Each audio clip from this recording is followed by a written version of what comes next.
지금 4월 총선 공천 상황부터 좀 얘기를 해볼게요. 예. 지금 여야 대진표 퍼즐이 이제 조금씩 맞춰지고 있는 상황인 것 같아요. 국민의힘이 인천 계양 을에 일찌감치 이제 원희룡 전 장관을 단수 공천하기로 결정을 하면서 이른바 명룡대전의 성사 가능성이 높아지고 있어요. 예. 뭐 이거는 어느 정도 이제 예고는 된 상황이었습니다. 그래서 계양을에 이제 이건 뭐 변수가 조금 있다라면은 이재명 대표가 지금 어쨌든 계양을에 출사표를 던지긴 했지만은 뭐 만에 하나 뭐 다른 거취를 결정할 수도 있다. 뭐 이런 가능성이 조금 남아 있다. 그쵸, 뭐 네. 불출마를 할 가능성도 배제할 수 없다. 뭐 이런 얘기도 있지만 어쨌든 지금대로라면은 이재명 대표와 원희룡 전 장관이 이제 개항을 해서 맞붙게 됐고 그 윤영선 그 국민의힘 개항을 당협위원장이 지금 반발을 했어요. 그래서 뭐 국민의힘이 조금 매끄럽게 생각보다 예상보다 매끄럽게 공천 과정이 되고 있다라고 했는데 첫 이의 신청을 했습니다. 야, 첫 이의 신청. 예, 그러니까 국민의힘에서는 그래서 나도 경쟁력 있다. 왜 이런 식으로 하느냐라는 건데 본인의 존재감을 좀 어필할 필요가 있죠. 네. 뭐 그러니까 어쨌든 조금 그런 부분이 조금 이제 조직이 얼마나 움직일 것이냐. 왜냐하면은 이게 그 이제 자기의 어떤 개인 캐릭터로만 할 수는 없거든요. 지역에서 조직들이 움직여줘야 되고 그런데 너무 이제 강하게 외부에서 꽂히면은 그게 문제가 생겨요. 그래서 뒤에 좀 설명을 드리겠지만은 지금 경남 뭐 이제 소위 말해서 낙동강 대전을 하기 위해서 거물들이 왔는데 지역 조직들이 지금 다 반발하고 있다. 막 이런 소식도 들리거든요. 국민의힘에서. 네. 그러니까 어쨌든 그게 이제 잘 될지 좀 봐야 될 것 같고 그래서 원희룡 전 장관은 이제 단수공천 확정 직후에 SNS에 대한민국 정치와 개항의 발전을 가로막는 거대한 돌덩이를 치우고 깊게 뿌리내리겠다 이렇게 이제 얘기를 했습니다. 여기에서 소소하게 조금 더 이제 눈에 조금 우리가 관심을 요만큼 가져야 될 거는 유동규 전 성남도시개발공사 기획본부장도 이재명을 잡기 위해 출마하겠다. 아, 네, 맞아요. 그러니까 이거를 조선일보는 왼수대전이라고 표현을 했더라고요. 그래서 정유라 씨, 최서원 씨 딸 정유라 씨는 안민석 오산에 출마해서 안민석의 당선을 막겠다. 뭐 이런 것도 있어요. 그러게요. 네. 그래서 하여간 되게 좀 모르겠습니다. 얼마나 오히려 그 보수 진영 표를 깎아먹을 가능성이 좀 높다고 보는데 어쨌든 뭐 그런 소소한 뭐 출마들이 좀 이어지고 있습니다. 그러네요. 광진 을은 고민정 의원과 오신환 전 의원이 맞붙는 대진표가 완성됐고 양산을 같은 경우는 김두관 의원이 이제 민주당 전략공천 받으면서 지역구로 옮기는 김태호 의원과 사실상 맞대결이 이제 성사될 걸로 보이더라고요. 예. 그러니까 지난번 총선에서 고민정 의원이 이제 그 지금 오세훈 시장을 꺾고 근데 그 득표율 차이가 한 2.5%인가 그랬어요. 그러니까 서울이 평균적으로 10%포인트 이상 평균을 내보면 그 정도로 좀 민주당이 낙승을 했는데 그중에 이긴 지역에서는 그런데 가장 좀 표차가 적게 난 지역 중에 한 군데였거든요. 네. 그 정도로 여기가 만만치 않은 데고 오신환 후보 같은 경우는 서울시 정무부 시장 했잖아요. 네. 그러니까 여기는 오세훈계라고도 이제 분류가 되거든요. 그러니까 뭐 리턴 매치 이렇게 되겠네요. 리벤지 매치죠. 리벤지 매치. 뭐 네. 국민의힘 입장에서는 오세훈의 원수를 갚겠다. 뭐 이제 뭐 오신환 전 의원이 뭐 이렇게 나온 거로 보면 될 것 같고 경남 양산은 그러니까 경남 지역에 이제 민주당의 의석이 3개가 있는데 김해, 갑을 그리고 양산을 네. 여기가 이제 민주당이 조금 강세 지역인데 여기에 김두관 의원이 공천이 확정이 됐고 그래서 여기에 근데 전략공천 일종의 전략공천을 했는데 김태호 전 경남도지사 국민의힘 의원이 여기로 왔어요. 네. 그러니까 원래 김태호 의원은 산천, 함양, 거창, 합천 이쪽이거든요. 그쵸, 네. 근데 김두관 잡으러 왔다 이렇게 보시면 될 것 같아요. 그러니까 더 이상 양산을 뺏길 수 없다. 뭐 이런 거니까 여기에 이제 경남 도지사끼리 좀 이제 붙는 것 같고 김해을도 이제 출마 지역구를 바꾼 조혜진 국민의힘 의원이 현역인 김정호 민주당 의원이랑 격돌할 예정인데 조혜진 의원이 이제 여기 오니까 아까 말씀드렸듯이 김해을에 있었던 기존의 당협위원장과 조직들이 강하게 반발을 했습니다. 기자회견을 못했죠. 예. 그러니까 그래서 이게 아까 말씀드렸듯이 이제 얼마나 이게 조금 지역의 조직에 착근하느냐 이것도 좀 어떤 선거운동의 변수가 될 수 있을 것 같고요. 수원 같은 경우에는 지금 5개 지역구가 있는데 민주당이 지난번 총선에서는 다 가져갔거든요. 네. 그래서 좀 벼르고 있어요. 그래서 이번에는 좀 관료들 중심으로 많이 이제 공천을 했습니다. 국민의힘이. 그래서 수원 갑에는 김현준 전 국세청장 그리고 수원 병에는 박문규 전 산업통상자원부 장관 그리고 수원 정에는 이수정 경기대 교수 범죄심리학과 교수 여기가 이제 영입 이제 3인방이 투입이 됐는데 이게 이제 국민의힘 내부에서도 좀 나오는데 이게 관료들이 사실은 뭐 이렇게 아는 여기 정치권 인사들은 아는 분들도 많고 뭐 인품이 어떠네 실력이 어떠네 하지만은 지역 주민들 입장에서는 그냥 뭐 이게 네티즌 용어 뉴비거든요. 뉴비. 처음 보는 사람. 이름도 들어보지 어디선가는 본 것 같은데 누군지는 잘 모르는. 김현준 국세청장 아는 분이 얼마나 될까요? 우리나라에. 그러니까 사실은 여기에 이렇게 바람을 일으키려면은 일반적으로 벨트를 내려면 이게 5개 지역 보면은 한 군데 좀 거물급이 나와가지고 이거를 좀 벨트를 만들어야 되는데 너무 좀 편하게 안이하게 생각한 거 아니냐. 뭐 국민의힘 내부에서도 그런 얘기도 나오고 있습니다. 이수정 교수 같은 경우는 그래도 많은 분들이 아시잖아요. 그러니까 이수정 교수는 인지도는 있는데 사실 네. 범죄 심리학과 이 지역구 총선 출마가 아주 직접적으로 좀 와닿지는 않는 거죠. 그러니까 정치인으로서는 좀 신예니까. 그러니까요. 그래서 뭐 하여간 뭐 지켜보면 될 것 같습니다. 그리고 뭐 여기에는 아시겠지만은 뭐 이 김승원 의원, 김영진 의원, 박광원 의원 이런 분들이 조금 뭐 오랫동안 또 특히 박광원 의원은 삼선까지 해서 얼마나 이제 힘을 발휘할 수 있을지 국민의힘이 이게 관전 포인트인 것 같습니다. 오늘 오전에 국민의힘이 경기, 전남, 충청 지역 단수공천 추가로 발표했어요. 예. 지금 현역인 5선 정진석 그리고 4선 김학용 의원 그리고 재선 성일종 송석준 의원 등을 단수 추천하기로 이제 결정을 했습니다. 네. 그래서 이제 경기, 충북, 충남, 전남 면접 심사 결과 12명을 이제 단수 추천한다고 정영환 공천관리위원장이 이제 브리핑을 했고요. 네. 그리고 경기 이천의 송석준 의원, 안성의 김학용 의원, 김포울의 홍철호 전 의원 등이 단수 공천 대상자로 이제 결정이 됐고요. 그리고 용인 병에는 윤석열 대통령의 서울대 법대 후배이자 연수원 동기인 고석 변호사가 단수 추천. 그리고 비례대표인 서정숙 의원은 컷오프가 이제 됐다라고 봐서 이제 뭐 이제 윤심이 힘이 실린 후보들이 조금씩 더 이제 등장하고 있다. 조금씩. 네, 조금씩. 그러니까 처음에는 굉장히 좀 조심한 것 같아요. 국민의힘이 공천 파동이나 뭐 외부의 시선을 의식해서 대통령실에서 나온 뭐 이제 행정관이나 이런 사람들을 거의 다 단수 공천을 안 주고 이렇게 했는데 한 명씩 슬쩍슬쩍 이제 좀 들어가는 거 아니냐 뭐 이런 평가들이 나오고 있어요. 그리고 한동훈 비대위의 기업인 영입인재 1호인 강철호 전 HD 현대로보틱스 대표이사는 용인정에 단수 추천을 공천을 받았고요. 충북에서는 검찰 출신인 김진모 전 검사장 이 단수 공천 대상자로 유일하게 이름을 올렸습니다. 충남에서는 천안갑의 이제 신범철 전 국방부 차관. 네. 예, 이분은 이제 그 전에는 또 이 국방 관련해서 평론가로서 굉장히 또 오랫동안 활동을 하셔서 네. 인지도가 좀 있는 분이에요. 그래서 뭐 이분도 단수 추천이 됐고 정진석 의원 아까 말씀드렸고 성일종 의원 이분들은 뭐 사실 뭐 굉장히 예상이 됐던 분이죠. 당에 대한 기여도가 높다라고 이렇게 판단이 됐고요. 그리고 이제 정우택 의원 5선이거든요. 네. 충북 청주 상당 그리고 윤곽금 전 고검장 충남 여기는 이제 경선을 좀 붙이는 걸로 가고 있습니다. 그리고 충남 홍성 예산 공천 신청자인 홍문표 의원 그리고 강승규 전 대통령실 시민사실수석 여기가 붙고 있는데 여기는 지금 경선을 붙이게 됐어요. 그래서 홍문표 의원 같은 경우에는 정치만 50년 하신 분이거든요. 50년. 네. 50살이라는 게 아니라 50년 동안 정치를 이제 하신 분이에요. 박정희 시대부터 정치를 하셨던 분이에요. 어마어마하시네요. 네. 예. 그래서 이분이 이제 다시 계속 이제 살아남을지 이것도 좀 관심인 것 같습니다. 사실 김무성 전 대표가 총선 공천 신청을 철회하겠다고 밝혔더라고요. 예, 어제 이제 SNS를 통해서 부산, 중구, 영도구 선거구에 등록한 후보들을 한 달간 지켜보니 모두 훌륭한 자격을 갖췄다라고 생각을 하고 지금 시스템 공천이 잘 되고 있다. 그래서 후배들에게 당의 승리를 위해 길을 열어주겠다. 이렇게 이제 발표를 했습니다.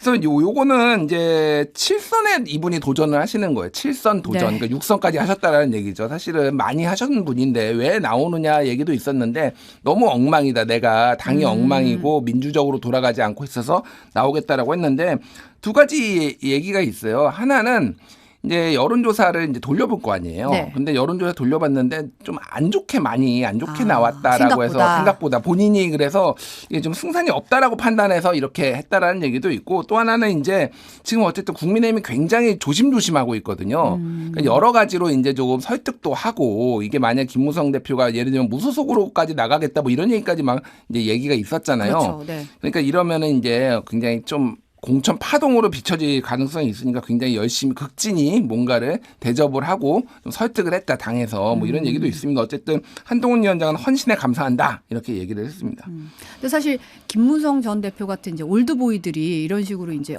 그러면 뭐 철회하겠다 이렇게 나서면 약간 야당 쪽에서도 그러면 이럴 수도 있잖아요, 사실. 그렇죠. 예. 그러니까 사실은 이제 야당 입장에서 보면은 이게 이런 민주당 입장에서 봤을 때는 약간 이제 험지이거나 조금 어려운 지역에서의 국민의힘 보수 계열의 다자구도 이런 것들이 굉장히 좀 반가울 수도 있는 거고 또 하나는 이제 저쪽에서 뭐 소위 말해서 이제 원로들이 출마를 좀 접어주면은 민주당에도 좀 접어주실 분들이 좀 있는데 이게 왜 이쪽은 안 접지 좀 뭐 이런 생각들이 좀 많이 들 거예요. 그러니까. 예. 근데 지금 민주당 같은 경우는 이제 이재명 대표가 돈봉투 수수 의혹에 연루된 의원들과 뭐 설 연휴에 통화했다 뭐 이런 서울신문 단독 보도가 나왔더라고요.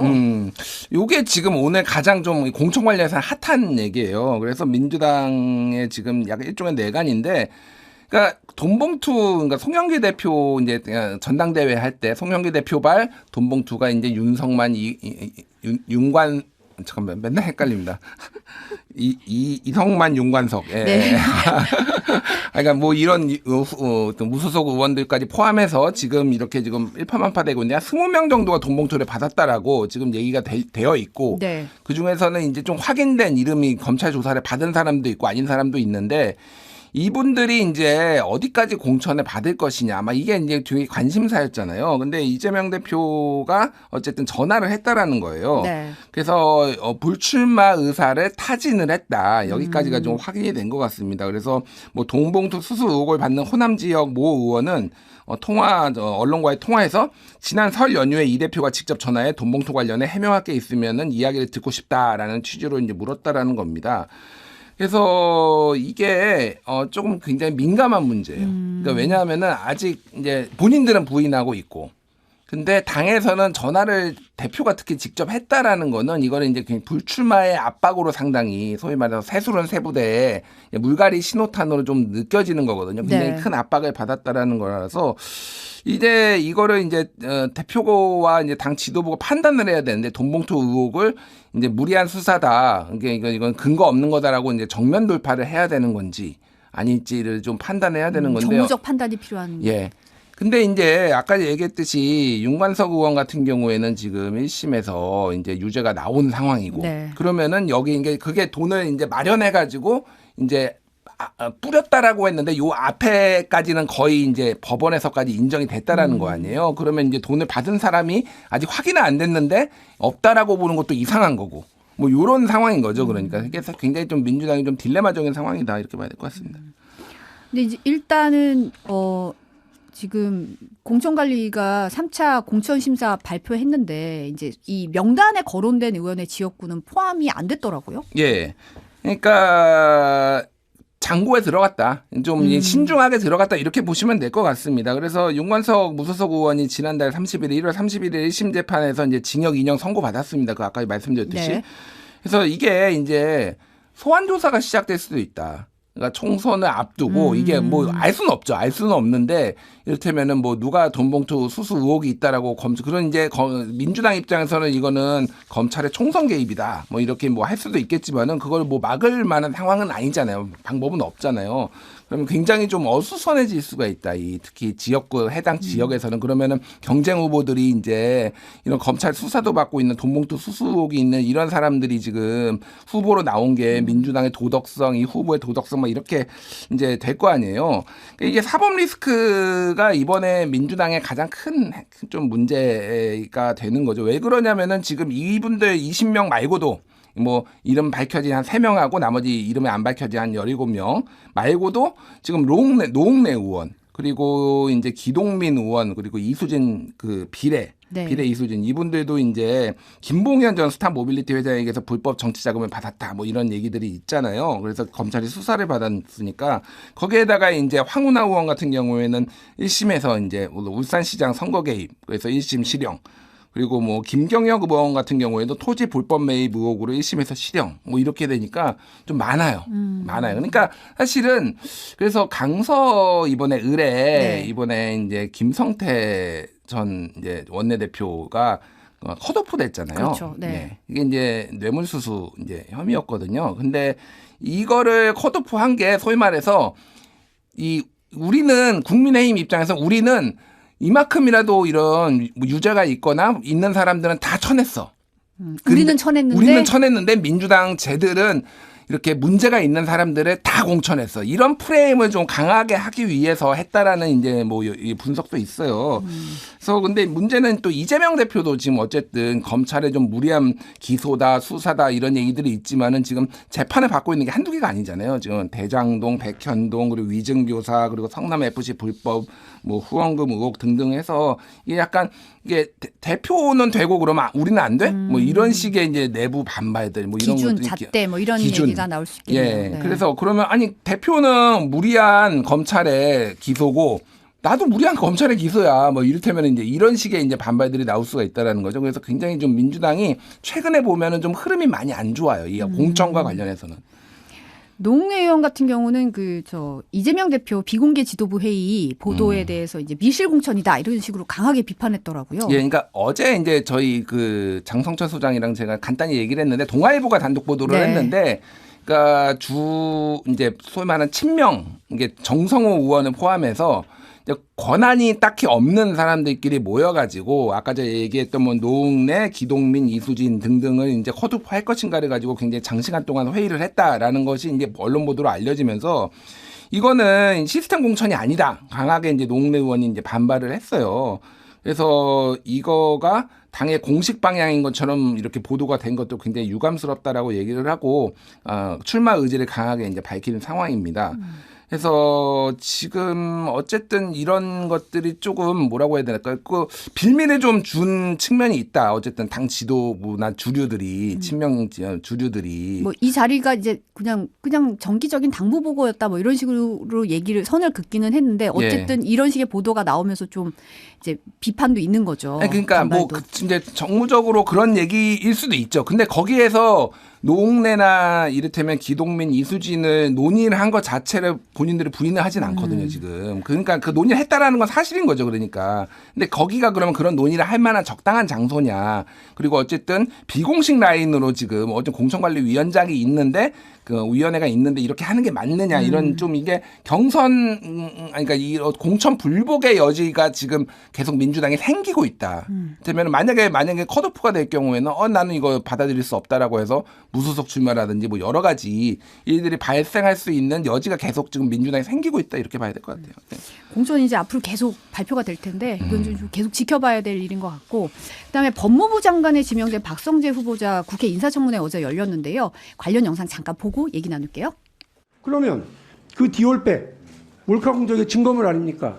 디올백이 어디 있는지 파악하고 증거 확보를 해서 압수수색 해야 되는 거 아니에요? 어떻게 생각하십니까? 수사기관이나 그 관련 기관에서 법적 절차에 아니 어떻게 생각하시냐고요. 그거 당연히 그렇게 하겠지. 검사를 지내신 분으로서 어떻게 생각하세요? 이거 압수수색 해야 되겠죠?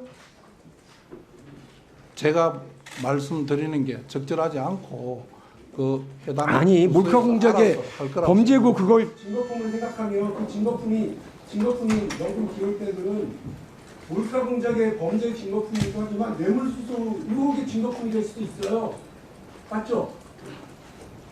그 증거품이 있다는 것은 다 객관적으로 여러 과정에서 말씀이 있고 언론에도 보도가 되고 있는 것으로 알고 있습니다. 예. 자세가 지금 이 좋은 말씀하셨던 공정하게 처리하는 것도 중요하고 분위 능력도 중요하다고 얘기하셨는데 지금 그때 안 보여서 좀 실망스러워서 지금부터. 네. 이렇게 보면 즉답을 피하는 모양새예요. 네. 권칠승 민주당 의원이 이렇게 물어봤어요. 김 여사가 명품백을 수수한 것 자체가 부적절하지 않냐? 이렇게 물어보니까 얼음이 나서 아무 말도 하지 않았는 그런 장면도 있었어요. 그러니까 저거는 그나마 이제 뭐 수사해야 되지 않냐? 그러니까 이제 뭐 검사 출신으로서 얘기했지만은 부적절 여부 이런 정무적 판단을 아예 안 해버리는 피해버리는 그러니까 어제 그래서 전체적으로 이제 청문회가 조금 뭐 6시간 반 정도밖에 안 걸렸어요. 생각보다 짧게 끝났더라고요. 네, 짧게 끝났어요. 그거는 이제 모두가 마음이 본인 지역구에 가 있는 이런 뭐 상황도 있고요. 지금 총선 총선 앞두고, 앞두고 네. 그런 것도 있고 또 하나는 이제 문제가 이제 뭐 뒤에 설명드리겠지만 문제가 적지 않아요. 네. 적지 않은데 이 부분에 있어서 조금 이제 좀 집중적으로 파고들지 못하는 좀 민주당 의원들의 좀 모습도 좀 있었던 것 같습니다. 그리고 디올백 같은 경우는 어쨌든 저런 식으로 좀 뭉개거나 그러면은 딱히 대응하기가 좀 어려운 상황이었는데 이제 크게 보면은 이제 세 가지 얘기가 나왔는데 하나는 이제 명품백 관련해서 수사 어떻게 할 거고 입장이 어떻게 할 거냐 그리고 정관 예우로 돈을 얼마나 벌었느냐 이게 좀 돈을 2년 만에 퇴직하고 2년 만에 30억 정도 벌었거든요. 그러니까요. 예, 그리고 어마어마하더라고요. 그리고 이제 집을 사면서 단독 명의가 아니라 공동 명의로 했는데 부인은 전혀 소득이 없는 전업주부였는데 이거를 사면서 사실상 그러니까 취득세를 이제 한 탈루한 거 아니냐. 뭐 요거 의혹이 조금 이제 세게 나왔고 한겨레는 이거 가지고 이제 사설까지 썼거든요. 네. 강하게 비판을 좀 한 상황이고 왜냐하면은 본인이 이거를 잘 몰랐다라고 했는데 이분이 이제 그 금융 쪽 관련해서 굉장히 전문가로 알려져 있어요. 맞아요. 그러니까 이게 수사를 굉장히 오랫동안 해왔던 본인이 다 탈탈탈 털고 남들은 탈탈탈 털고 탈세했나 안 했나 이런 거 했던 사람인데 갑자기 제가 법을 잘 몰라서 이제 이렇게 했다라는 게 이제 말이 되냐. 인사청문회 가면 잘 다 모르시더라고요 보니까. 그러니까요. 예전에 그 이제 낙마한 대법원장 후보자 같은 경우에도 뭐 잘 몰랐다. 내가 법을 잘 몰랐다. 대법원장 후보자가 뭐 이랬는데 어쨌든 좀 이제 여러 가지 도덕적인 문제가 좀 많이 있다라는 평가는 받고 있는데 뭐 임명은 될 것 같습니다. 지금 분위기상으로. 지금 상황에서는 좀 그렇죠. 네. 예. 그리고 정부의 의대 정원 확대 받침 반발하는 의료계의 집단 행동이 본격화되고 있는데 이제 이른바 빅5 전공의 전원이 사직서를 19일까지 제출하겠다고 밝혔어요. 예, 뭐 빅5는 서울대 그리고 신촌 세브란스, 삼성 서울, 서울 아산, 서울 성모병원 여기는 정말 빅5네요. 네. 예, 그러니까 뭐 가장 전공의가 많고 환자도 많고 뭐 이제 집중적으로 이제 많은 사람들이 가는 이런 데인데 이 병원에 근무하는 전공의만 2,700명이더라고요. 예, 2,700명이고 전체 전공의의 37%, 3분의 1이 넘어요. 그러니까 여기가 만약에 이를테면은 뭐 사직서를 제출하고 그러면 이들이 다 안 나올 것인가 뭐 이거는 잘 모르겠습니다. 그러니까 사직서는 제출을 하고 뭐 근무를 할 수도 있는 거예요. 그러니까 이게 상징적인 뭐 이제 그런 거일 수도 있는가 제스처일 수도 있으니까 어쨌든. 근데 지금 발표상으로는 예. 20일 새벽 6시에 다 병원 떠나겠다 이런 상황이잖아요. 맞습니다. 예, 19일 날 전환 사직서 그리고 다음 날 그러니까 새벽 6시에 안 나오겠다. 뭐 이런 상황이에요. 그래서 이게 이제 어떻게 될지는 왜냐하면 아직 좀 시간이 있잖아요. 오늘 16일이니까 그렇죠. 지금 아직 이제 다음 주 초의 일이니까 주말 동안 그러면 정부가 어떻게 이거를 대응을 할지 그럼 정말 다 사직서 받아버리고 야, 한 명도 예외 남김없이 다 우리 원칙대로 하겠어 이렇게 할지 아니면은 이거에 대해서 조금 이제 협상의 여지를 남겨둘지 이거를 좀 봐야 될 것 같아요. 그리고 뭐 원광대병원도 일부 전공의가 먼저 사직서를 냈다가 밤늦게 126명 전원이 뭐 내는 것으로 뜻을 모았다 이런 식으로 해서 다른 병원에서도 전공의들이 좀 같이 사직서를 내는 이런 게 좀 확산될 가능성이 있다 이렇게 보시면 될 것 같고 의대생 이제 지금 배우고 있는 의대생들도 동맹 휴학을 하겠다라고 이렇게 지금 발표를 했어요. 그래서 20일 날 그러니까 20일 날 지금 다 그 전공의들 떠난다라는 거 아니에요. 네. 그날 휴학계 제출을 다 20일 날 하겠다. 뭐 이렇게 한 상황이에요. 그래서 이게 이제 결국은 정부의 어떤 조정 능력이 좀 시험대에 올랐다. 이렇게 봐야 될 것 같습니다. 네. 마지막으로 요거 하나만 볼게요. 우리나라가 쿠바랑 전격적으로 수교를 했어요. 사실 이제 북한 형제국이라고 워낙 불렸잖아요. 쿠바가. 그래서 여행 한번 가려면 뭐 돌아서 쿠바를 다녀오신 분들도 있고 이랬는데 이거 어떻게 된 건가요? 제가 이제 에피소드 하나 말씀드리면은 제가 예전에 이제 미국에서 좀 공부를 했는데 네. 쿠바를 다녀왔어요. 근데 그때는 미국에서 당연히 쿠바를 직접 못 가가지고 멕시코로 멕시코로에서 가잖아요. 뭐 칸쿤에서 이렇게 네. 거쳐가지고 이렇게 갔었단 말이에요. 그래서 쿠바에 가서 이제 뭐 근데 갑자기 TV에서 막 무슨 얘기가 나와요. 오바마 대통령 얼굴이 막 나오는 거예요. 그러더니 쿠바랑 미국이랑 수교한다. 이게 갑자기 거기 쿠바에서 막 이제 발표가 돼가지고 막 이렇게 뒤집어졌던 뭐 이런 일이 있었습니다. 그래서 이제 이게 그게 한 10년밖에 안 됐어요. 그러니까 10년 정도밖에 안 됐습니다. 그렇죠. 네. 미국하고 쿠바가 수교한 것도 그 정도로 사실 쿠바가 굉장히 그러니까 소위 말해서 자본주의 사회하고는 굉장히 어느 정도 거리를 뒀다 이렇게 보시면 될 것 같은데 어쨌든 쿠바는 북한의 형제국이라고 불릴 만큼 관계가 이제 돈독했고요.